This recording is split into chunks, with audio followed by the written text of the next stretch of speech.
Assalamualaikum warahmatullahi wabarakatuh. Perkenalkan nama saya Arum Melinda Putri dengan NIM 2024 10 10 1062 dari Prodi Sistem Informasi Universitas Jember. Nah, saya dari kelas Data Mining B. Pada kesempatan kali ini saya akan menjelaskan tentang modul 7 yaitu tentang Naive Bayes Classification. Yaitu di sini ada tugasnya yaitu lakukan dan jelaskan klasifikasi Naive Bayes pada dataset ADOS GSV dengan ketentuan dan langkah-langkah sebagai berikut. Nah, di sini itu ada 3, yaitu ada data preprocessing, ada data preprocessing, modeling, dan juga perhitungan manual. Untuk yang data preprocessing ini ada sekitar 8 soal, yang modeling itu hanya 1 soal, dan juga yang manual ada sekitar 2 soal. Nah, selanjutnya kita bisa langsung ke ini. Nah, yang pertama kita akan mengimportkan library yang akan kita gunakan pada penyelesaian tugas ini. Nah, untuk yang pertama di sini ada import NumPy ASNP, import Pandas ASPD, setelah itu ada import Matplotlib, pilot ASPLT, setelah itu ada import Seibum, SNS, setelah itu kita menggunakan scaler juga, import Minimax scalernya, lalu label encodernya. Setelah itu untuk selanjutnya ada from scalar model selection dan import trend test split-nya. Selanjutnya ada from scalar Naive Bayes-nya untuk import Gaussian and B. Setelah itu untuk Matplotlib inline-nya juga. Nah, setelah itu untuk soal yang pertama data preprocessing, yang pertama itu load dataset adult.csv dan buang fitur yang tidak dibutuhkan serta rapikan datasetnya. Untuk datasetnya di sini ada dataset adult.csv yang udah saya importkan. Setelah itu untuk yang pertama kita load datasetnya. Nah, di sini untuk load dataset saya akan tampung datanya di data yang bernama variable df. Setelah itu kita menggunakan library pandas.readcsv-nya dan panggil datanya. Datanya itu adult.csv. Lalu print df.zip-nya dan kita akan mengambil 5 data teratasnya menggunakan df.head. Ini. Nah, untuk selanjutnya kita akan membuang feature yang tidak dibutuhkan dan rapikan lagi datasetnya. Nah, untuk feature yang tidak dibutuhkan di sini kan ada data yang tanda tanya. Nah, ini merupakan data kosong. Nah, setelah itu saya akan merapikannya dengan menghapus atau menghilangkan data kosong tersebut dengan df.replace. Kita menggunakan replace. Lalu data yang akan dihapus yaitu tanda tanya dan kita ganti dengan np-nan dengan in place-nya itu true. Lalu kita drop-nya dengan axis-nya 0, jadi kita membuang satu baris ini dan dengan in place-nya juga true. Lalu print data set shape-nya. Kita print. Nah, di sini yang awal mulanya itu terdapat 48.842 baris, sekarang tinggal 45.222. Nah, selanjutnya yang soal nomor 2 yaitu batasi dataset hanya pada umur 25 sampai dengan 40. Jadi kita membuat range umur atau pembatasan umurnya itu umur 25 sampai 40. Nah, di sini untuk pembatasan umurnya saya menampungnya di dalam variabel batas .df, batas underscore df. Setelah itu untuk datanya itu untuk age-nya lebih dari 25 dan kurang dari 40. Jadi range-nya itu 25 sampai dengan 40. Setelah itu kita print lagi untuk shape-nya dan membatasinya dengan 5 data teratas saja.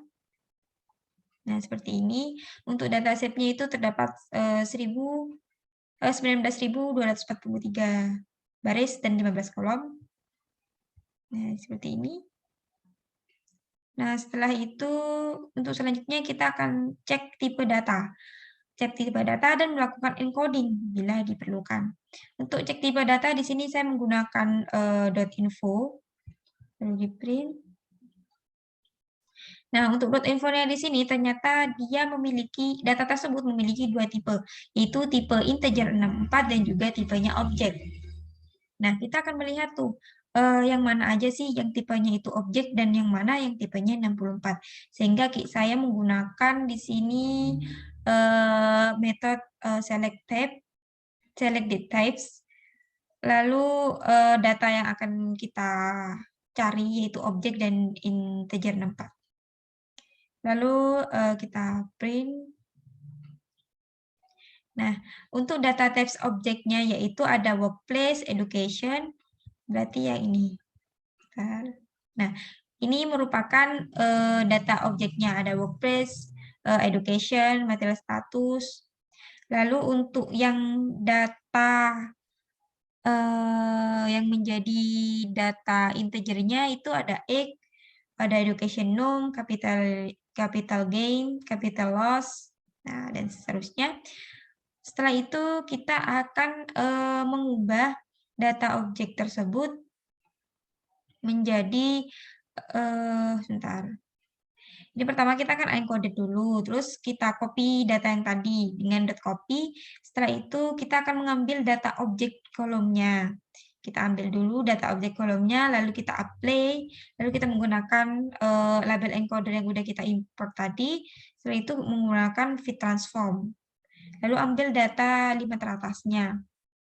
Nah, seperti ini. Nah, tadi kan di work class ini kan dia bentuknya itu, nah, tadi kan bentuknya seperti ini. Bentuknya itu objek, lalu kita ubah menjadi integer, menjadi angka. Jadi workplace-nya itu sekarang menjadinya angka. Nah, setelah itu kita akan mengecek tuh data nulnya dan juga data duplikatnya. Untuk data nulnya di sini kita menggunakan ambil datanya .is null dan juga kita akan sum atau menjumlahkan ada berapa sih data nulnya, kita langsung jumlahkan. Untuk data duplikatnya kita menggunakan .duplicate dan juga kita sum. Kita lihat ada berapa sih data duplikatnya. Lalu kita run, akan menghasilkan data nulnya itu ada 0. Berarti tidak ada data 0. Setelah itu untuk cek duplikatnya itu ada 16. Berarti terdapat 16 data duplikat. Nah, karena terdapat 16 data duplikat, kita akan menghandling duplikatnya. Nah, di nomor 5 ini kan handling misvalue dan duplikat. Sedangkan misvalue-nya kan tidak ada, 0. Jadi kita hanya handling duplikat saja. Pertama kita encode df-nya dulu, ambil datanya, lalu kita drop duplicate dan implicitnya true. Nah, berarti udah habis. Berarti udah tidak ada tuh namanya data duplicate. Lalu kita cek apa benar udah tidak ada data duplikatnya.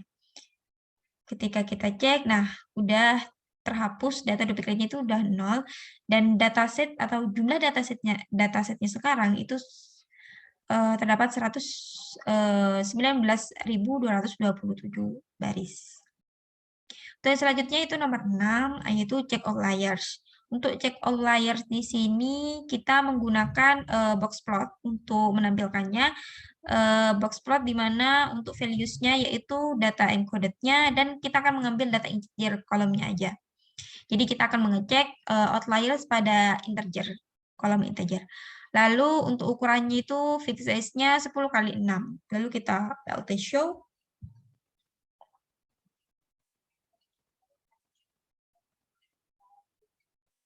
Nah, di sini itu di indeks kedua terdapat outliers dan selanjutnya sebenarnya juga ada outliers, tapi karena outliers-nya ini dihitungnya terdapat di 0.0, jadi ini bisa kita abaikan. Jadi kita hanya menghitung di indeks keduanya saja. Nah, karena terdapat outliers, berarti kita akan melakukan handling outliers-nya. Untuk handling outliers di sini kita menggunakan kuantil 25 sama 75. Untuk Q1 25, untuk Q3-nya itu 75. Lalu di IQR-nya Q3 dikurangi Q1, lalu kita print hasilnya. Hasil dari Q1 berapa dan juga hasil dari IQR-nya berapa. Setelah itu untuk melihat apakah encoder the average-nya kurang dari Q3 plus EGR, lalu kita print data outlier shape-nya. Nah, setelah ini selesai, baru kita akan melihat kembali apakah data outliers-nya itu masih ada apa enggak ketika telah dilakukan handling outliers ini. Di sini sama seperti tadi kita menggunakan matplot, lalu kita menggunakan values-nya, integer column, dan juga fixed size-nya tetap 10 kali 6. Ketika di print. Nah, untuk Q1-nya di sini sudah terlihat terdapat 117.833.0, lalu di sini untuk Q3-nya ada 242.702, dan juga IGR-nya 12.4869, dan datasetnya sekarang datasetnya udah lumayan berkurang lagi. Sekarang datasetnya tinggal 17.977 dengan 15 kolom. Nah, di sini udah terlihat ya bahwa di sini itu udah nggak ada outliers lagi. Nah, di sini juga tidak ada outliers-nya lagi. Nah, setelah itu kita akan melakukan normalisasi minimax. Nah, untuk melakukan normalisasi minimax, di sini saya menampungnya dalam variabel normalis, di mana di sini kita akan ambil lagi data yang tadi kita copy, lalu kita ambil untuk integer columns-nya, lalu kita minimax-kan, dan jangan lupa juga kita menggunakan fit transform.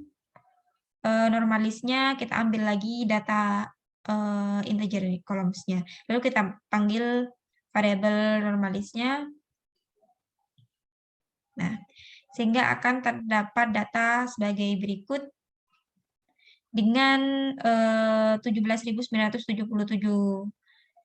baris dengan 15 kolom.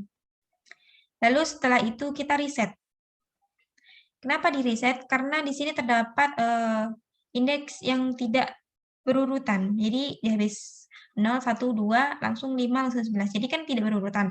Jadi untuk mengurutkannya kita tampung lagi nih di data processed. Saya membuat variabel lagi namanya data processed, lalu saya panggil lagi normalis untuk data normalis, lalu kita reset indeksnya dengan drop through. Kita panggil lagi data normalisnya. Nah, ini udah urut 1, 2, 3, 4 udah urut. Kalau jumlah di sininya udah sama, tetap sama. Lalu kita untuk soal berikutnya kita akan masuk ke modeling. Untuk modeling di sini saya akan memisahkan di mana akan memisahkan data atribut dan juga kelasnya.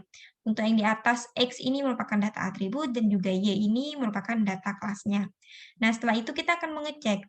Untuk soalnya itu kita diminta untuk lakukan modeling dengan dataset data test size 20%, 25%, dan juga 30%, serta tampilkan hasil skor akurasinya.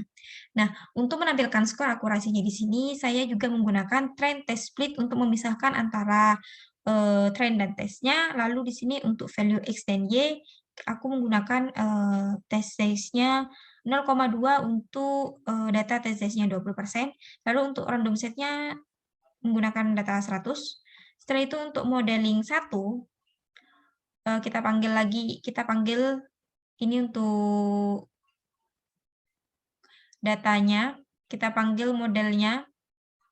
Lalu untuk model.fit, xtrain, ytrain, lalu untuk akurasinya juga ditampilkan. Nah, untuk tes skor 20% itu memiliki akurasi 0,80 sekian.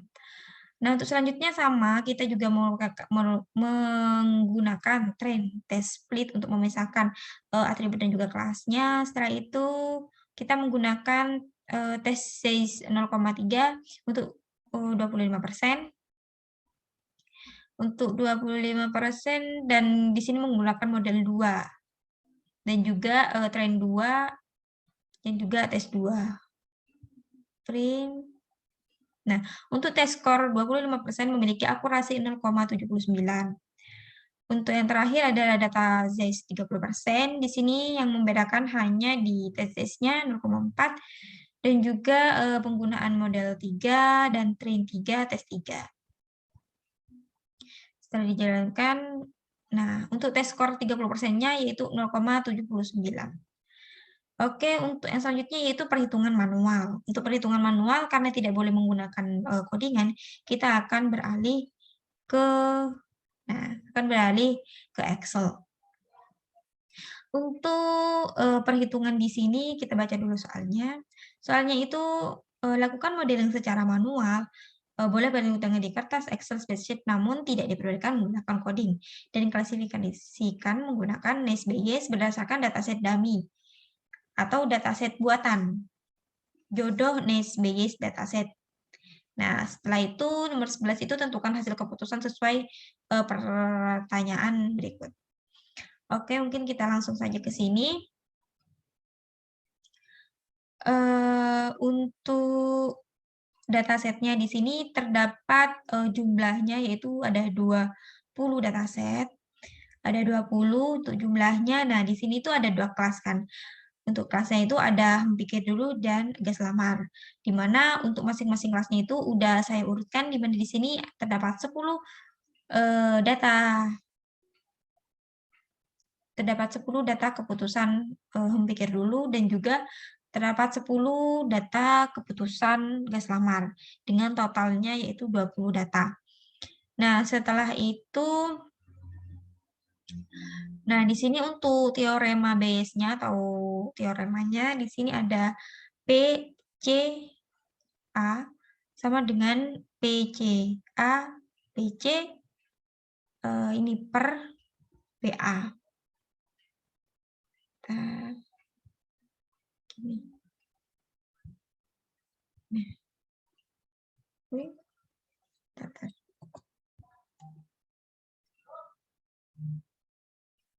Nah, seperti ini. Nah, untuk PA di sini, nah PA-nya itu kan di sini ya.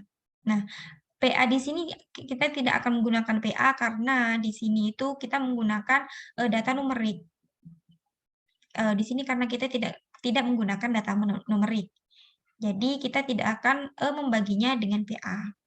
Nah, setelah itu untuk probabilitas priornya atau PC-nya, nah kita akan menghitung PC-nya di sini. Nah, untuk menghitung PC untuk keputusan pikir dulu itu diperoleh dari 10 dibagi 20, yaitu 0,5 dan juga keputusan gas lamar itu sama seperti tadi 10 dibagi 20. Jadi hasilnya itu 0,5. Nah, setelah itu kita akan mencari, tadi kan mencari PC-nya, sekarang kita akan mencari untuk PA-nya. Nah, untuk PA-nya di sini untuk gas lamar. Nah.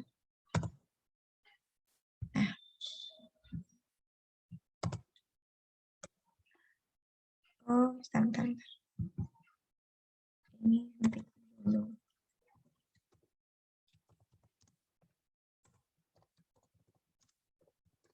Nah, untuk probabilitas posterior keputusan gas lamar. Nah, di sini itu terdapat 9/10.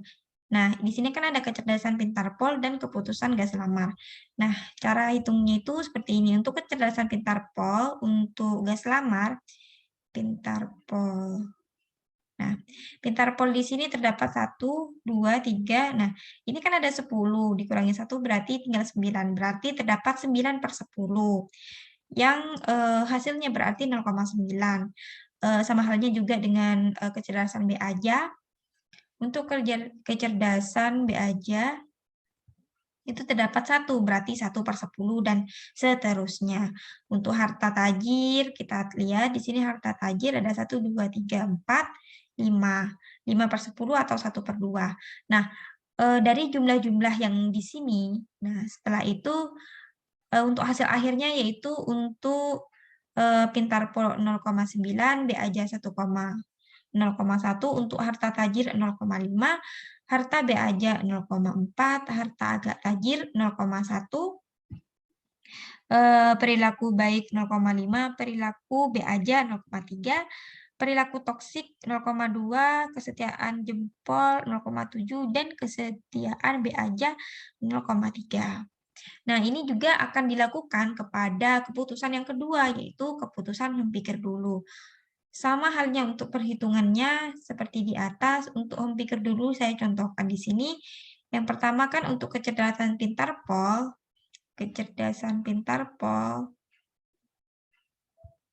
Nah, untuk kecerdasan pintar Pol di sini bisa dilihat ada 1, berarti 1/10. Ini 1/10. Kalau yang B aja itu berarti ada 9, berarti 9/10. Begitu juga seterusnya, sehingga menghasilkan hasil akhir seperti ini untuk yang pikir dulu.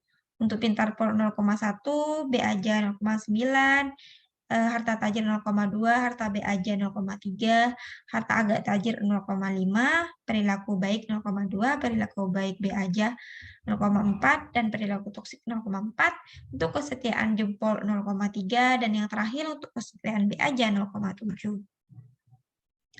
Oke, karena probabilitas posterior A-nya udah selesai untuk keputusan gas lamar maupun henti dipikir dulu.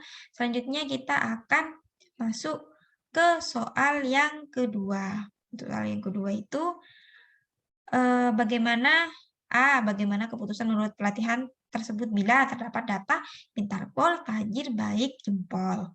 Selanjutnya, jika terdapat data B aja C, B aja C, B aja C, dan B aja C. Untuk yang terakhir, bagaimana hasil keputusan menurut pelatihan tersebut bila terdapat data B aja C, agak tajir, toksik, dan B aja C. Nah, untuk data-data tersebut udah saya kelompokkan di sini, agak bolak-balik lagi. Untuk kelas data A-nya di situ kan tadi ada ABC, di sini saya menggunakan 1, 2, 3. Ada pintar Pol, tajir, baik, jempol, B aja C, B aja C, B aja C, B aja C, agak tajir, toksik, dan B aja C. Nah, untuk perhitungannya di sini untuk probabilitas posterior PA. Oke. Nah, di sini itu terdapat dua keputusan, gas lamar sama pikir dulu. Nah, gimana sih kok bisa dapat 0,1575? Nah, ini itu didapatkan dari perhitungan pintar Pol, tajir, baik, dan jempol yang ada di sini. Misal di sini ada pintar Pol yaitu 0,9. Pintar Pol 0,9. Lalu ada tajir. Harta tajir.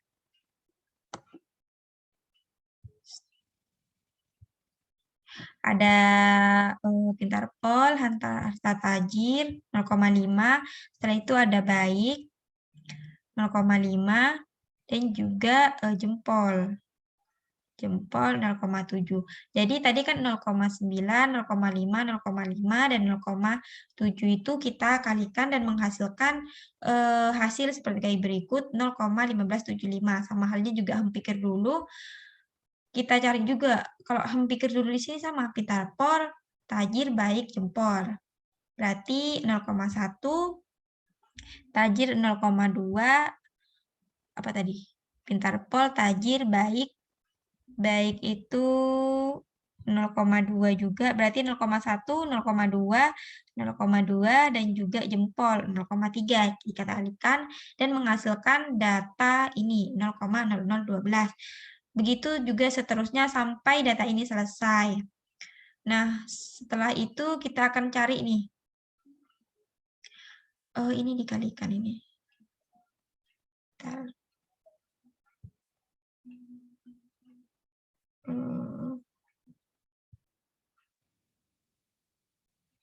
Nah, di sini itu untuk net base PAC dikalikan PC. Nah, tadi kan tidak dibagi dengan PA.